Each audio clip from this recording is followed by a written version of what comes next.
Hi, my name is Johan van Zyl, and today we will be talking about some very basic eye yoga exercises which I recommend to my patients if they have a low-grade double vision problem, or they are doing excessive looking close, or even if they have some BVD, binocular vision dysfunction problems. So if you are new to my channel, you'll see that we try and keep things very simple, things that you can do at home that's cost effective and that actually works. Things that we also tell our patients on a daily basis, because double vision and binocular vision I've been doing for many years, and it's something that unfortunately I had to go through myself. Earlier this year I woke up one day and I had a retinal detachment and I lost all binocular vision for a period of 3-4 months, and it was frightening. So join us today on some very basic eye exercises that we will show you how to do so that you can keep your eye muscles and your vision healthy and supple. Hi, my name is Johan van Zyl, and today we will be talking about some basic eye exercises to improve your binocular vision dysfunction, or maybe to lessen your double vision. So these are very basic eye exercises which you can do at home, which we actually give to most of our patients after they've received some prism spectacles. So if you have any type of binocular vision problem, especially a heterophoria, or you've got intermittent double vision, these are some of the basic exercises that you need to be doing on a daily basis. So the first one, which is one of my favorite ones, I call it the clock exercise. Now, clocks is something which, especially if you're a bit older, you would know that you've seen a clock somewhere and that you might have actually had one yourself, or you still have one. So how does a clock look like? A clock basically has got like 12 o'clock at the top, 1 o'clock, 2 o'clock, 3 o'clock, and then it goes on 4, 5, 6, 7, 8, 9. But why do we only basically now show you half of the clock? For the simple reason that most of us, irrespective if you are young or if you are old, most of us is now doing this every day with your eyes. We are looking at one point in free space and at one distance. So think about that. When was the last time that you actually looked up and sideways?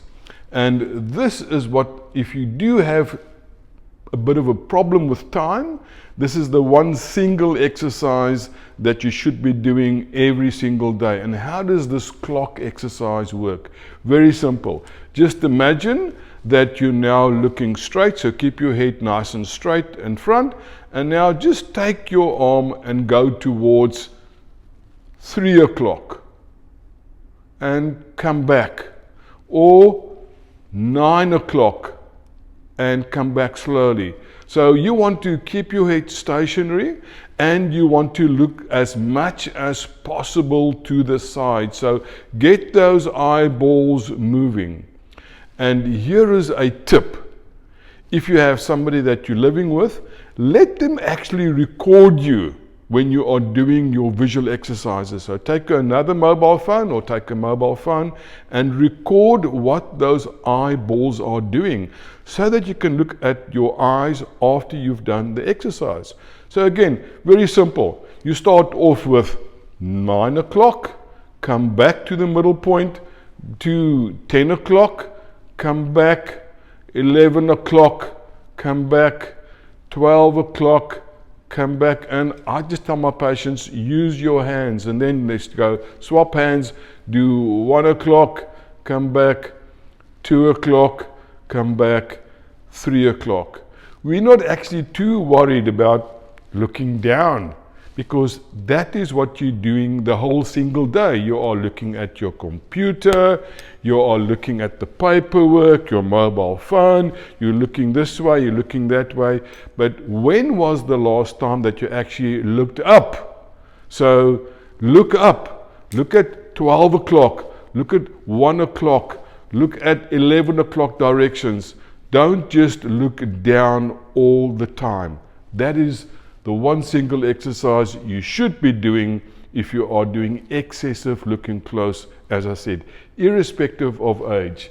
You want to get those eye muscles working because you have 12 of them and you are only using 2 if you are looking down at one spot the whole day. And think about it. Imagine you're walking with one leg, or imagine that you're actually like tiptoeing all the time. How would your legs feel? Or just imagine you're just doing lifting one arm all the time. You'll be out of balance, and this is what's going to happen to your eye muscles if you are continuously looking at one distance and one angle all the time. That very often leads to binocular vision problems, or alternatively even low-grade double vision. So first one, very simple, the clock exercise.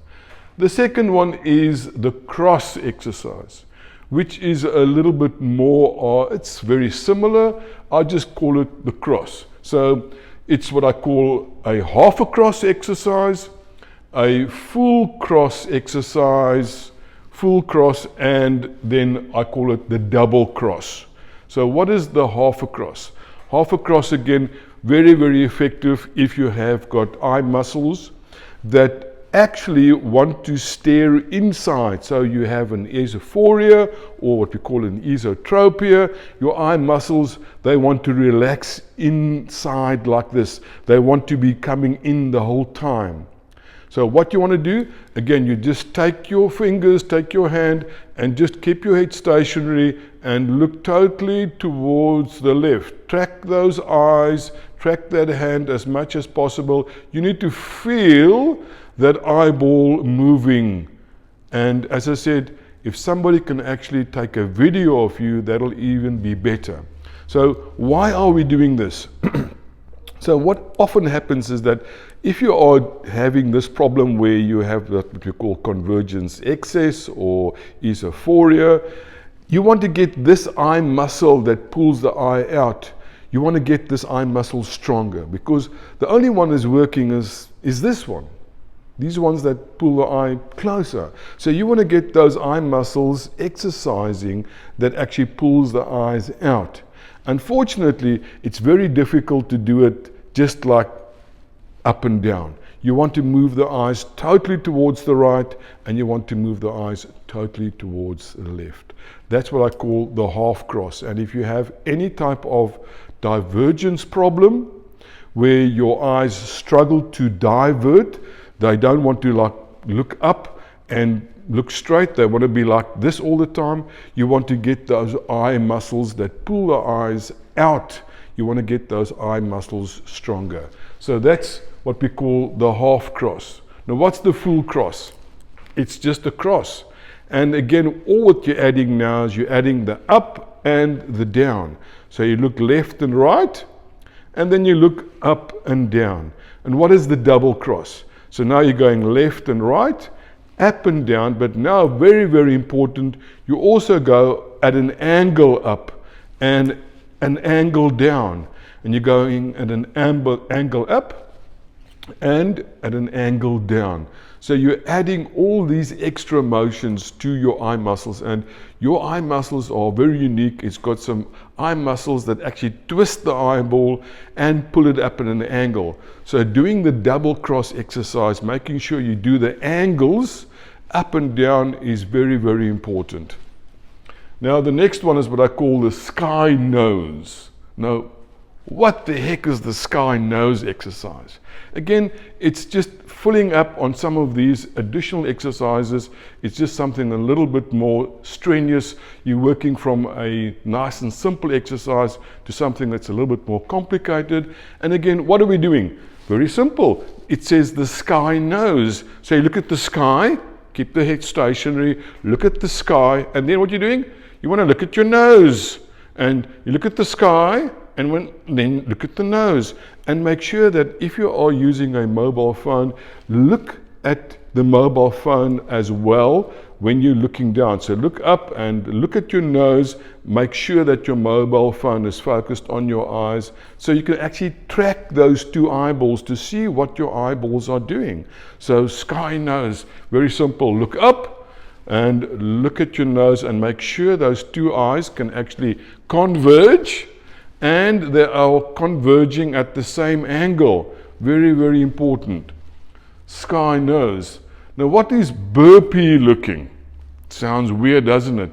Now, if you've done any type of exercise, and it's one of those things that they love doing when you're starting exercise, burpees are literally sitting down and you're jumping up, and you're squatting down or even lying down and you are jumping up. So what is burpee looking? It literally means like grab a book or your mobile phone, and then you look up at something far away, and then you find the first A in that page on the book. Find the A, look up and look at the B. Then you look up and look at a C.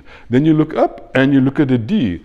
And this is going to do two things. It's going to get your focusing system more supple when you look up and down. It's also going to help the tracking system, because when you look down, you're trying to find an A in the first word, and then the next word you're going to find a B or try and find the B.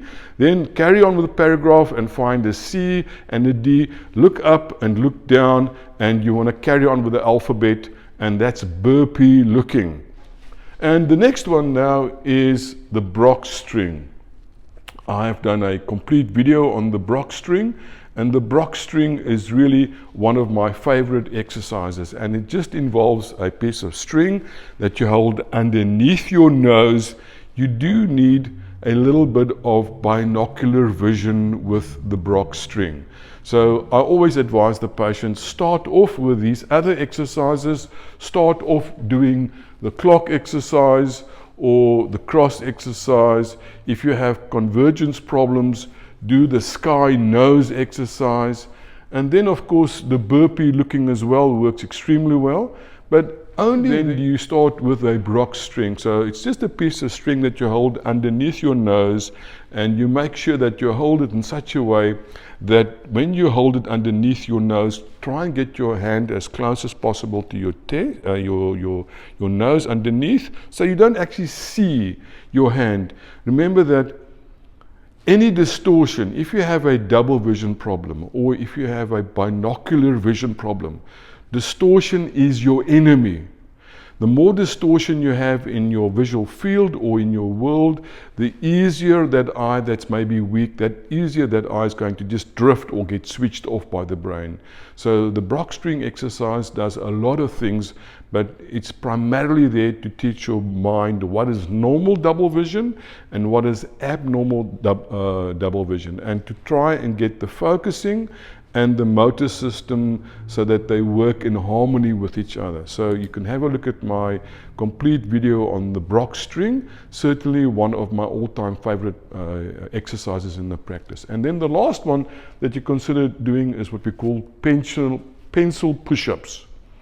Pencil push-ups, again, if you are struggling with a sky nose one, it's a very simple exercise. You just have a pencil in front of you, and you literally, all you do is you look up and you look at your pencil, and you look up and you look at your pencil. Then you can start moving the pencil closer and further away. It's called pencil push-ups. I'm not a keen believer in pencil push-ups. It does work for some patients. I rather prefer using the Brock string as such, or maybe the sky and the nose one, because then you can see both sides of your nose, and you can actually see if your convergence is actually working properly like it should be working. But again, most important, if you have somebody living with you, make sure that you actually record some of this and have a look at what your eyeballs are doing on your video. Very, very important. And this is what I call then my eye yoga exercises. I hope you find that informative and that you enjoyed the video.